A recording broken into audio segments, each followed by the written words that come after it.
Students, आज हम बात करेंगे रास्तबाजी के हवाले से। आज का जो हमारा टॉपिक है वो है रास्तबाजी। और आप में से ऑलमोस्ट सब लोग इस लफ्ज से वाकिफ होंगे। और इसके लिए जो लफ्ज इस्तेमाल होता है यूनानी जुबान के अंदर वो है दिकायो सुने। इसकी मैं स्लाइड भी आपको शेयर कर दूंगा, ठीक है।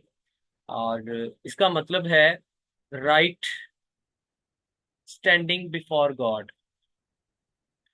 हम सादा तौर पर कहते हैं रास्तबाज, रास्तबाजी।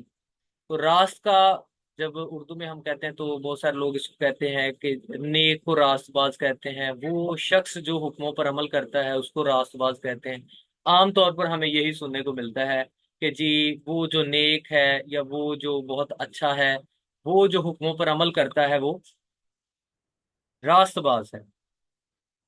मेरी तस्वीर आपको शो हो रही है? मुझे बताइएगा काइंडली। कोई भी अपना माइक ऑन कर सकता है या मैसेज में टाइप कर दे। Okay, thank you so much. हाँ जी। तो आमतौर पर यही समझा जाता है जो अच्छे काम करता है, जो नेक है, मतलब जो नेकी करने वाला है या जो अच्छाई करता है, इसको आमतौर पर हम कहते हैं कि ये रास्तबाज है। लेकिन जब हम रास्तबाज लफ्ज की रूट पे बात करते हैं तो हमें पता चलता है कि रास्तबाज का जो लफ्ज है वो बेसिकली दुरुस्त के लिए इस्तेमाल किया जाए। जैसे हम कहते हैं ना रास्त, कि खुदा रास्त है, यानी खुदा सच्चा है। और खुदा की जो सदाकत है, खुदा की रास्तबाजी है। ठीक है। सो जब हम इस तरह से टर्म्स इस्तेमाल करते हैं तो उससे मुराद क्या होती है कि खुदा वो है जो दुरुस्त को दुरुस्त कहने वाला है। ठीक है। राइट से निकला है राइचियसनेस, राइट से राइचियसनेस। राइट को हम कहते हैं सीधा, सच्चा, या हम इस तरह से उसको कहते हैं कि जी राइट का मतलब है जो ठीक हो, दुरुस्त हो। ठीक है। सो इससे लफ्ज निकला है राइचियसनेस, रास्तबाजी, जिसको हम कहते हैं कि इसका मानी है जो खुदा के साथ ताल्लुक में दुरुस्त हो, right standing before God. Biblical term में इसका जो आ, मानी है वो ये है कि वो जो खुदा के साथ दुरुस्त ताल्लुक में हो। और फिर जब हम यही लफ्ज खुदा के लिए इस्तेमाल करते हैं तो उससे मुराद क्या होती है कि खुदा वो है जो दुरुस्त को दुरुस्त कहता है, सच्चे को सच्चा कहता है, सीधे को सीधा कहता है। क्योंकि खुदा कामिल तौर पर क्या है? सच्चा है। खुदा कामिल तौर पर पाक है, आदिल है, और उसमें किसी तरह का ऐब मौजूद नहीं है। सो इसलिए जब हम रास्तबाजी का लफ्ज इस्तेमाल करते हैं तो उससे मुराद क्या होती है कि रास्तबाजी से मुराद है ऐसा शख्स जो खुदा के साथ दुरुस्त ताल्लुक में है, राइट स्टैंडिंग बिफोर गॉड। ठीक है जी, राइट स्टैंडिंग बिफोर गॉड। सो इसको कहते हैं जी ये रास्तबाजी है। और बाइबल मुकद्दस में हमें पता चलता है कि गॉस्पल के बारे में लिखा है कि इंजील जो है वो खुदा की रास्तबाजी को बयान करती है। ठीक है। कि जो कोई यीशु मसीह पर ईमान लाता है वो उसमें मुफ्त में रास्तबाज ठहराया जाता है। यानी कि वो खुदा के साथ एक दुरुस्त ताल्लुक में कायम हो जाता है। खुदा के साथ एक दुरुस्त ताल्लुक में कायम हो जाता है। वो खुदा के साथ दुरुस्त ताल्लुक में आ जाता है। इसका मतलब यह है कि बगैर मसीह के कोई भी शख्स खुदा के साथ दुरुस्त ताल्लुक में नहीं है। जब तक कोई मसीह से जुदा है वो खुदा के साथ दुरुस्त ताल्लुक में नहीं है। इसीलिए गॉस्पल को प्रीच किया जाता है, गॉस्पल को सुनाया जाता है, ताकि लोग गॉस्पल पर ईमान लाएं, गॉस्पल को कबूल करें, और वो रास्तबाजी जो खुदा मसीह में ऑफर करता है तोहफे के तौर पर, वो हासिल की जाए, और फिर हम खुदा के साथ दुरुस्त ताल्लुक में कायम हो जाएं। आमीन। और खुदा के खादिम है चार्ल्स स्पर्जन, वो कहते हैं, सॉरी आरसी स्प्रोल उनका नाम है, वो कहते हैं कि अगर आप ये समझते हैं कि रास्तबाजी और खुदा का फजल जो है ये सिर्फ गुनाहगारों के लिए है, तो इसका मतलब है कि आपको अभी इसको मजीद समझने की जरूरत है। एक गुनाहगार जो फजल को कबूल करता है और ईमान से रास्तबाज ठहरता है, उसको रास्तबाज ठहरने के बाद भी खुदा के फजल की जरूरत है। क्योंकि यीशु अगर आपके गुनाहों के लिए मर गया है, आपके गुनाह माफ हो गए हैं, तो फिर आप खुदा के हुजूर रास्तबाज नहीं ठहरते, आप मासूम ठहरते हैं। आप सिनलेस तो हो सकते हैं, लेकिन रास्तबाज नहीं हो सकते जब तक खुदा अपनी रास्तबाजी आपको अता ना करे। सो यीशु मसीह को कबूल करने से मुराद हरगिज ये नहीं है कि आपके गुनाह माफ हो गए हैं, बल्कि खुदा आपको गुनाहों की माफी के बाद, जब आप एक उस हालत में होते हैं, आप मासूम होते हैं, तो खुदा उसी के साथ आपको अपनी रास्तबाजी भी अता करता है, आपको मसीह की रास्तबाजी अता करता है, ताकि आप खुदा के साथ दुरुस्त ताल्लुक में भी आ जाएं।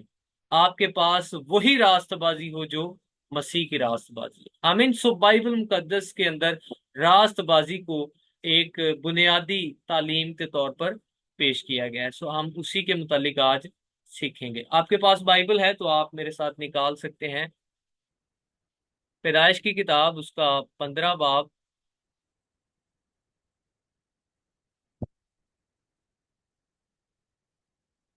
और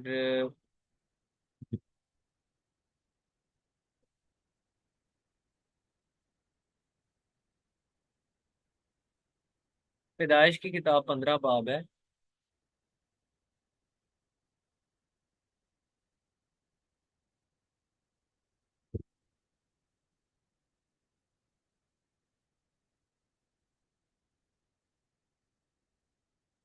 जी, आपको स्लाइड भी शेयर हो रही होगी। 15 बाब और उसकी 4 आयत से मैं आपके लिए पढ़ता हूँ। यहाँ पे लिखा है, तब खुदावंद का कलाम उस पर नाजिल हुआ और उसने फरमाया कि ये तेरा वारिस ना होगा, बल्कि जो तेरे सुलब से पैदा होगा वही तेरा वारिस होगा। और वो उसको बाहर ले गया और कहा कि अब आसमान की तरफ निगाह कर, अगर तू सितारों को गिन सकता है तो गिन। और उससे कहा कि तेरी औलाद ऐसी ही होगी। 6 आयत में लिखा है, और वो खुदावंद पर ईमान लाया और उसे उसने उसके हक में रास्तबाजी शुमार किया। बाइबल मुकद्दस के अंदर आपको पैदाइश की किताब में एक ऐसे बुजुर्ग के बारे में सुनने को मिलता है, पढ़ने को मिलता है, जिसको ईमानदारों के बाप के तौर पर भी जाना जाता है। ठीक है, उसका नाम क्या है? अब्राहम। अब्राहम जब खुदा पर ईमान लाया, खुदा ने उसको बताया कि जो तेरे सुलब से होगा, यानी तेरी नस्ल के वसीला से मैं दुनिया के सब कौमों को बरकत बख्शूंगा। अब्राहम इस बात पर क्या लाया? ईमान लाया, और उसका ईमान लाना उसके हक में रास्तबाजी शुमार किया गया कि वो खुदा के साथ दुरुस्त ताल्लुक में कायम किया गया। किस बात की वजह से? कि वो खुदा पर ईमान लाया। ठीक है। सो बाइबल मुकद्दस के अंदर खुदा के कलाम में लिखा है कि हम सिर्फ और सिर्फ खुदा पर ईमान लाने से रास्तबाज ठहरते हैं। और ईमान क्या लाना है? वही बात जो अब्राहम ने ईमान लाई। ईमान क्या लेकर आया? कि खुदा ने उसको गॉस्पल सुनाई, उसको बताया कि जो तेरे सुलब से पैदा होगा उसके वसीला से दुनिया की सब कौमें बरकत पाएंगी, वही तेरा वारिस होगा। और रोमियो के खत, सॉरी, गलतियों के खत में लिखा है कि वो नस्ल मसीह है। तो अब्राहम मसीह पर ईमान लाया और इस बायस वो खुदा के साथ दुरुस्त ताल्लुक में कायम किया गया। लेकिन यहाँ पर जब आप देखते हैं तो अब्राहम की जो रास्तबाजी है, उसके लिए अंग्रेजी जुबान में जो लफ्ज है वो है क्रेडिटेड या काउंटेड। ठीक है, क्रेडिटेड का लफ्ज इस्तेमाल हुआ है कि अब्राहम को जो रास्तबाजी दी गई थी वो आप कह सकते हैं उधार की रास्तबाजी थी। ठीक है, उधार की रास्तबाजी। इससे मुराद क्या होती है?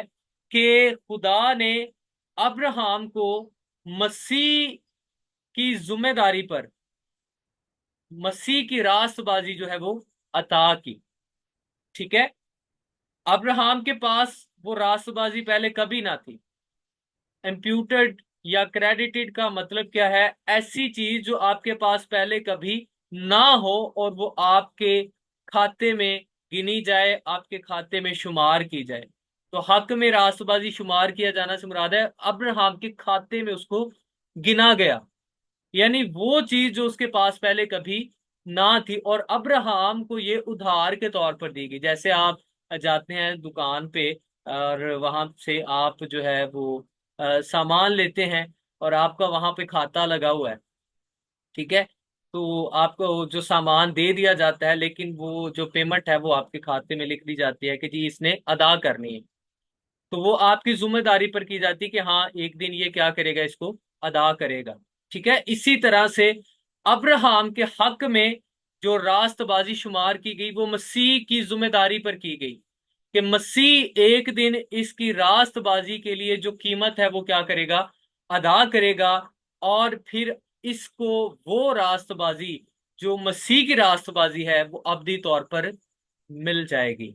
आमीन। सो अब्राहम खुदा पर ईमान लाया और ये उसके हक में रास्तबाजी शुमार किया गया। और बाइबल मुकद्दस के अंदर अगर आप देखें तो रोमियो के खत में भी इस बात का जिक्र आपको मिलता है कि जब पौलुस रसूल रास्तबाजी की बात करते हैं तो वो कहते हैं कि जो नए अहद में रास्तबाज ठहराए जाते हैं और जो पुराने अहद में रास्तबाज ठहराए गए हैं, उन सब का ताल्लुक एक ही बात पर मुनहसर है और वो ईमान है। रोमियो 4 बाब के अंदर अगर आप देखें तो पौलुस रसूल बात करते हैं दो लोगों की, खास तौर पर एक अब्राहम की और दूसरा दाऊद की। ठीक है, अब्राहम को वो कहते हैं कि जैसे अब्राहम ईमान लाने से रास्तबाज ठहरा, वैसे ही हम जितने मसीह पर ईमान लाते हैं वो सब अब्राहम की तरह रास्तबाज ठहराए जाते हैं। दाऊद की वो एग्जाम्पल लेता है और दाऊद वो कहता है, क्या कहता है, दाऊद कहता है कि मुबारिक हैं वो लोग जिनके गुनाह खुदावंद उनसे महसूब नहीं करता। महसूब का लफ्ज जो इसका मतलब है इम्प्यूट करना, ठीक है, जुम्मे लगाना, खाते में शुमार करना। ठीक है। सो दाऊद क्या कहता है कि मुबारिक है वो शख्स जिसके गुनाह खुदावंद उससे महसूब नहीं करता। क्यों नहीं करता? क्योंकि उसके गुनाह खुदा ने किसी और के साथ महसूब किए और किसी और की रास्तबाजी उस ईमानदार के हक में खुदा क्या करता है, महसूब करता है, क्रेडिटेड करता है, इम्प्यूट करता है। जैसे अब्राहम के जो गुनाह है वो मसीह के जुम्मे लगाए गए और मसीह की रास्तबाजी अब्राहम को दी गई सलीब से पहले, उसी तरह से सलीब के बाद वो लोग जो यीशु को कबूल करते हैं उनके गुनाह यीशु के साथ महसूब किए गए हैं, यीशु के जुम्मे लगाए गए हैं और यीशु की रास्तबाजी ईमानदारों के हक में महसूब की जाती है। वो ईमानदारों के जुमरे या ईमानदारों के साथ मंसूब की जाती है। ठीक है जी। सो रास्तबाजी का जो ताल्लुक है वो किसके साथ है? ईमान के साथ है। आपको पैदाइश की किताब के अंदर ही एक वाक्या मिलता है कि अब्राहम जब खुदा पर ईमान लाया और वो रास्तबाज ठहराया गया, तो उसके बाद एक ऐसा वाक्य आपको मिलता है कि जब अबीमलक जो एक मुल्क का बादशाह बयान किया गया है, जब अब्राहम अपने सफर में था तो अबीमलक ने क्या किया कि अब्राहम की बीवी सारा को उसने देखा और उसने उसने अपने लिए ले लिया और उसने उससे पूछा कि ये तेरी क्या लगती है? अब्राहम ने कहा कि जी ये मेरी बहन है और सारा ने कहा कि ये, अब्राहम के बारे में कहा कि ये मेरा भाई है, ये मेरा शोहर नहीं है। सो उन्होंने अपनी जान बचाने के लिए ये झूठ बोला और अबीमलक जो है वो सारा को अपने साथ अपने महल में ले गया, अपने घर पर ले गया और रात को ख्वाब में खुदावंद अबीमलक से हम कलाम होता है, खुदा उससे बातें करता है, खुदा उसको बताता है कि ये तूने एक बड़ा जुर्म किया है, बड़ा गुनाह किया है कि तूने मेरे नबी की बीवी को अपने लिए ले लिया है और वो मेरा बंदा अब्राहम जो है वो रास्तबाज है।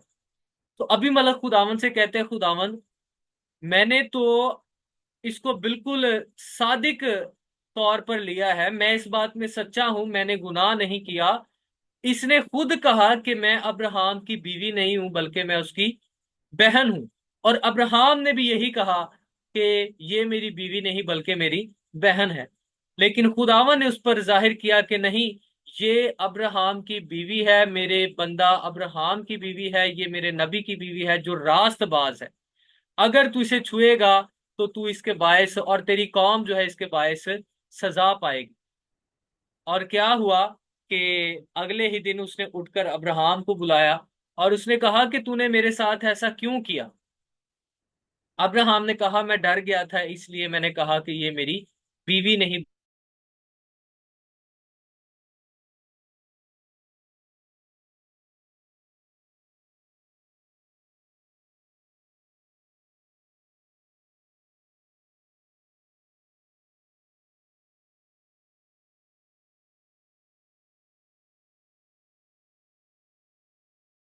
फ्रेंड्स, 1 मिनट दीजिएगा, मैं आपको साथ स्क्रीन शेयर करूँ।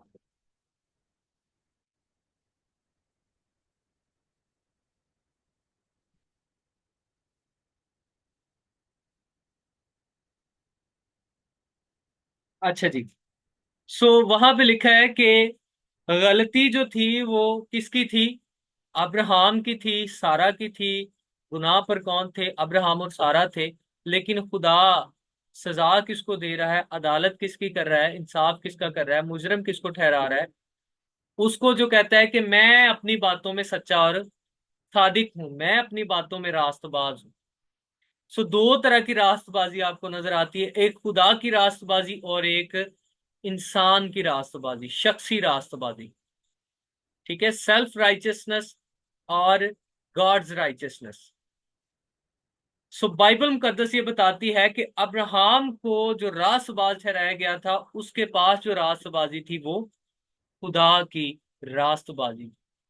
इसलिए वो गलती पर होने के बावजूद भी क्या ठहरता है? रास्त ही ठहरता है। खुदा उसको रास्तबाज ही ठहराता है। हालांकि होना क्या चाहिए था, खुदा अब्राहम से कहता तूने झूठ क्यों बोला है। खुदा सारा से कहता है कि तूने झूठ क्यों बोला है। वो तो अपनी बातों में सच्चा है, अभी मलक तो अपनी बातों में सच्चा है। सो इसलिए तुमने झूठ बोला है, तुम जो हो वो सजा के हकदार हो। लेकिन वहां पे आपको नजर आता है कि खुदा उसको मुजरम ठहरा रहा है जो शख्सी रास्तबाजी रखता था। और खुदा अब्राहम और सारा को कहता है कि ये अभी मलक बादशाह के लिए दुआ करेंगे और उसके तमाम लोगों के बंद रहम जो है वो खुल जाएंगे। ठीक है, उस मुल्क की जो औरतें थी शादीशुदा, इस काम के सबब से जो अभी मलक ने किया था, खुदावन ने उनके रहम को बंद कर दिया। और फिर खुदा ने कहा कि जब तक अब्राहम और सारा तेरे लिए, तेरे लोगों के लिए दुआ ना करेंगे, तब तक ये जो मुसीबत है तुझसे ना टलेगी। सो उसने बुलाया और अब्राहम को और सारा को कहा कि तुम मेरे लिए, मेरे लोगों के लिए क्या करो? दुआ करो। और तब जाकर उन लोगों के जो औरतें थी जो शादीशुदा थी उनके बंद रहम खुले। ठीक है, सो यहाँ पर हमें नजर आता है कि दो तरह की रास्तबाजी का जिक्र बाइबल मुकद्दस के अंदर किया गया है। इसको मजीद हम देखते हैं। और एक रास्तबाजी जो है उसको शख्सी रास्तबाजी कहा गया है और दूसरी रास्तबाजी को खुदा की रास्तबाजी कहा गया है। आप निकाल सकते हैं मेरे साथ यशायाह नबी का सहीफा, उसका 64 बाब। यशायाह 64 बाब,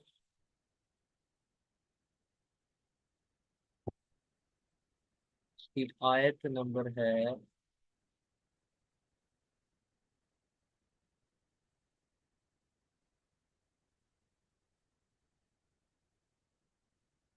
हाँ जी, 64 बाब और उसकी 6 आयत। आप निकाल सकते हैं, मैं स्लाइड भी आपके साथ शेयर करता हूँ।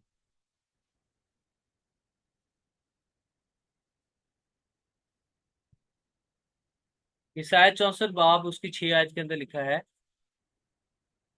और हम तो सब के सब ऐसे हैं जैसे नापाक चीज, और हमारी तमाम रास्तबाजी नापाक लिबास की मानिंद है।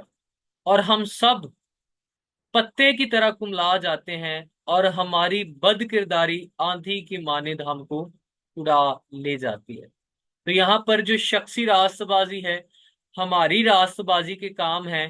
खुदा का कलाम फरमाता है कि वो गंदे लिबास की मानिंद है, वो नापाक लिबास की मानिंद है।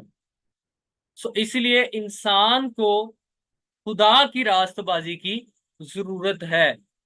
और इसकी आपको एग्जाम्पल नजर आती है कि ओल्ड टेस्टमेंट के अंदर ही खुदा के कलाम में, जबूर की किताब में लिखा है, जबूर 89 है कि खुदा के तख्त की जो बुनियाद है वो उसकी रास्तबाजी और इंसाफ है। ठीक है। सो यहाँ पर हम देख सकते हैं कि दो तरह की रास्तबाजी है जो उसका जिक्र किया गया है। ये साया 61 बाब और उसकी 10 आयत को निकालें, यहाँ पे आपको मिलेगा कि खुदा जो है वो खुद रास्तबाजी अता करता है, और फिर इंसान जो है वो रास्तबाज ठहर सकता है। मैं आपके साथ स्क्रीन भी शेयर कर देता हूँ। जी, यसाया 61 बाब और उसकी 10 आयत। और यहाँ पे लिखा है, मैं खुदावंद से बहुत शादमान हूंगा, मेरी जान मेरे खुदावंद में मसरूर होगी, क्योंकि उसने मुझे नजात के कपड़े पहनाए, उसने रास्तबाजी के खिलत से मुझे मुलब्बस किया, जैसे दुल्हा सेहरे से अपने आप को आरास्ता करता और दुल्हन अपने जेवरों से अपना श्रृंगार करती है। तो इस आयत में एक खुशनुदी, एक खुशखबरी दी जाती है कि खुदा खुद जो है वो हमें रास्तबाजी का लिबास अता करता है। खुदा खुद जो है वो हमें रास्तबाजी अता करता है। इसी तरह अगर आप देखेंगे नए अहदनामा के अंदर, तो आपको एक बड़ी खास स्टोरी नजर आती है, और आमतौर पर उसको जाना जाता है मुशरफ बेटे के नाम से। ठीक है। हालांकि बाइबल मुकद्दस के अंदर ये लफ्ज जो है मुशरफ बेटा उसके लिए इस्तेमाल भी नहीं किया गया। और मैं आपके साथ रेफरेंस भी शेयर करता हूँ।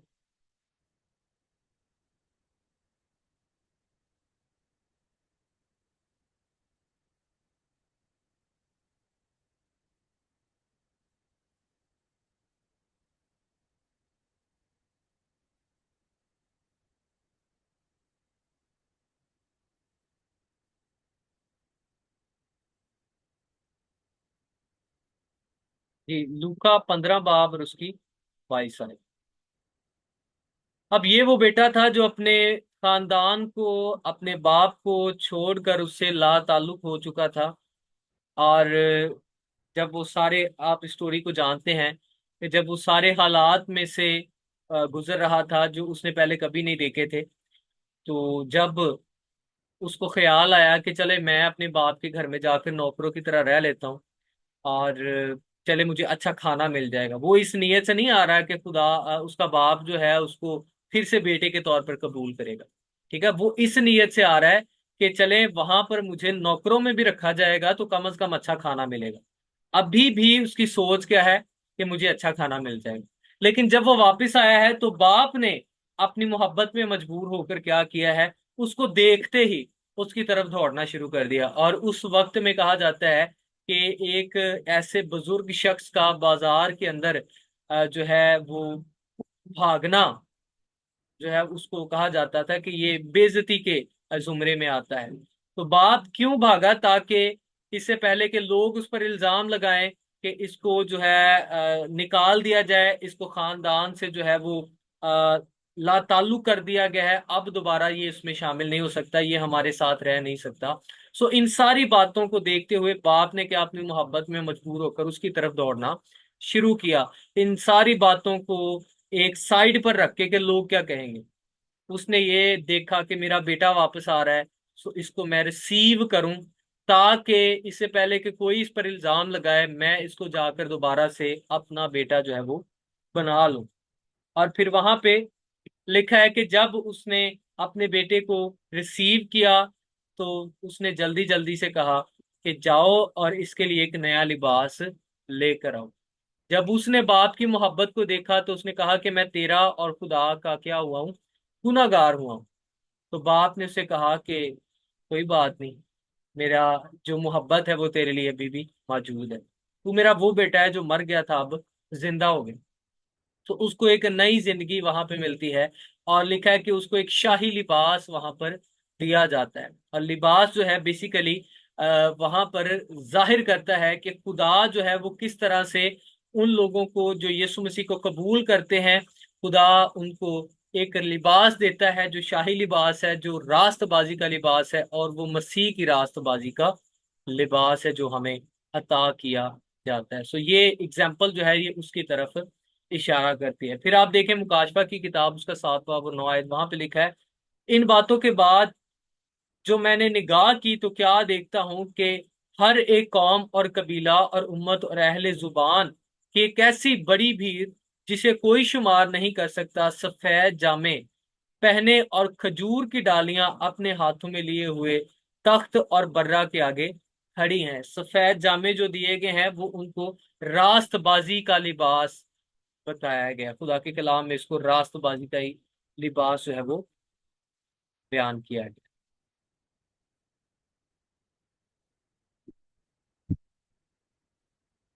इसी तरह फिर आप रोमियो 3 बाब उसकी 24 आयत को देखते हैं तो वहां पे लिखा है, मगर उसके फजल के सबब से उस मखलसी के वसीला से जो मसीह यस्सु में है मुफ्त में रास्तबाज ठहराए जाते हैं।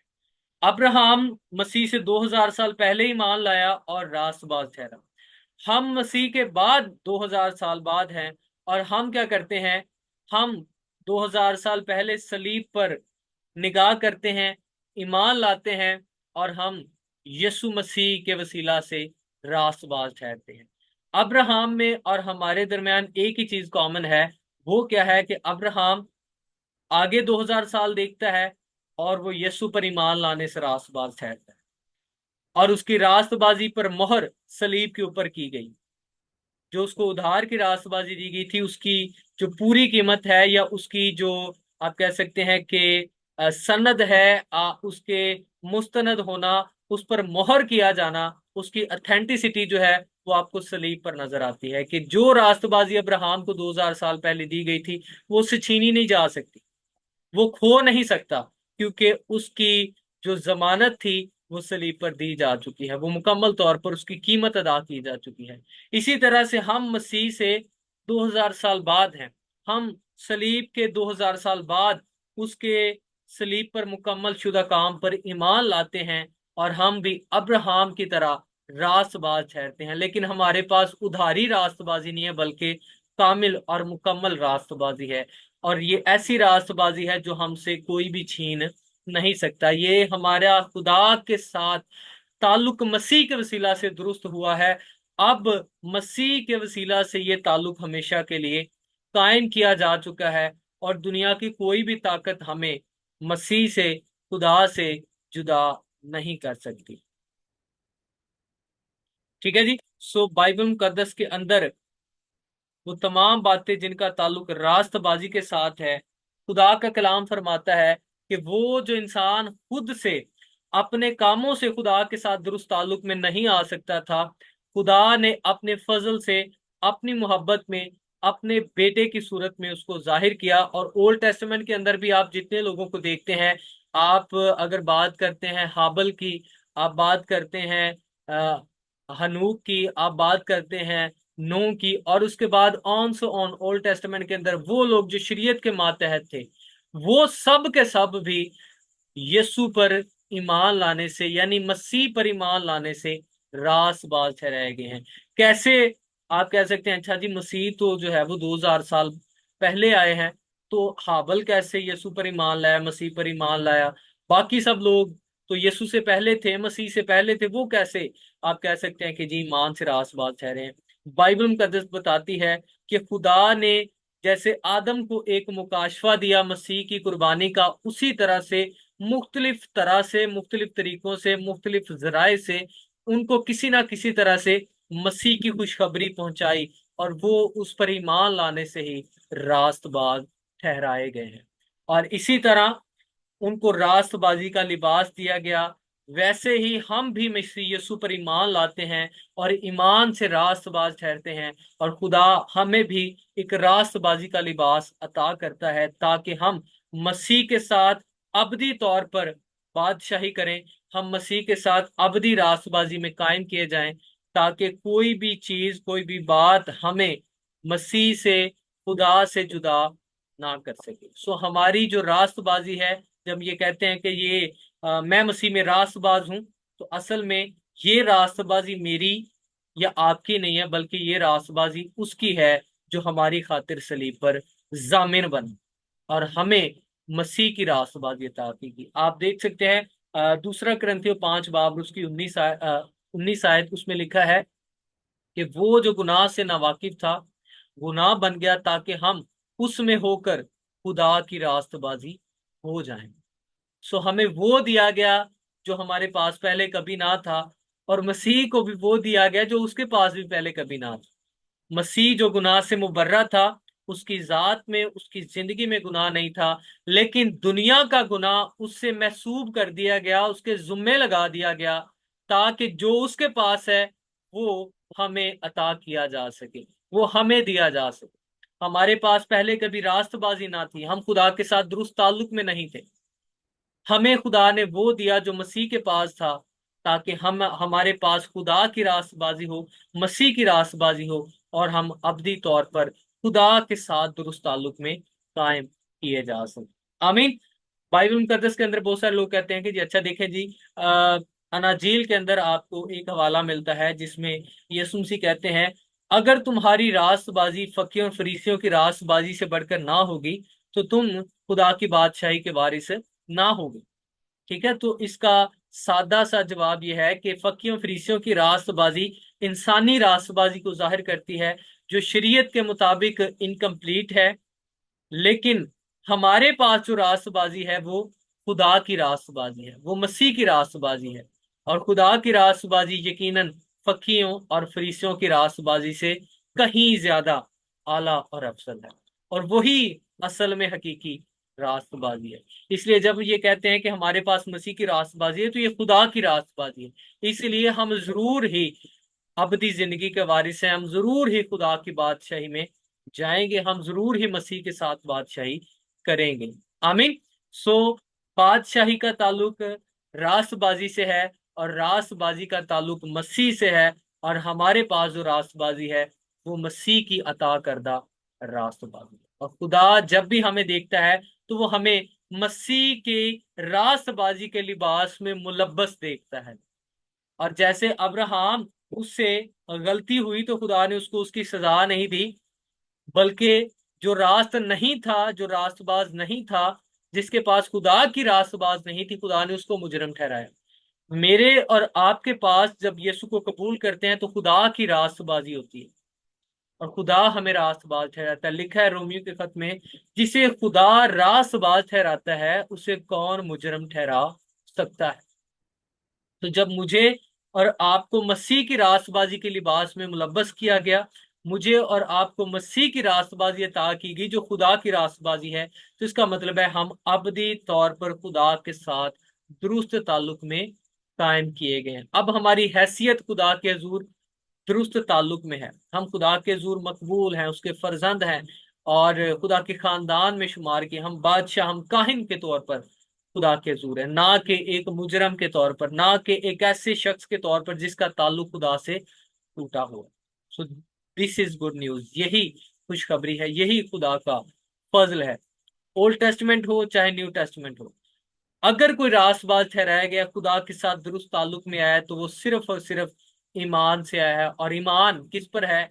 मसीह पर, खुशखबरी पर, जो खुदा मुख्तलिफ तरीकों में, मुख्तलिफ अंदाज में ओल्ड टेस्टमेंट में भी बयान करता रहा। आमीन जी। सो बाइबल मुकद्दस ये बयान करती है कि रास्तबाजी दो तरह की है, खुदा की रास्तबाजी, इंसानों की रास्तबाजी। जो इंसानों की रास्तबाजी है वो गंदे लिबास के मानिंद है, लेकिन जो खुदा की रास्तबाजी है वो हमें इस तरह से महफूज करती है, वो हमारे गुनाह को ढांप देती है, वो हमारी शर्मिंदगी को ढांप देती है, और हमें खुदा के साथ फिर से दोबारा से एक ताल्लुक में बहाल कर देती है, और हम खुदा के जूर मकबूल ठहरते हैं, हम खुदा के जूर जो है दुरुस्त ताल्लुक में कायम किए जाते हैं। आमीन।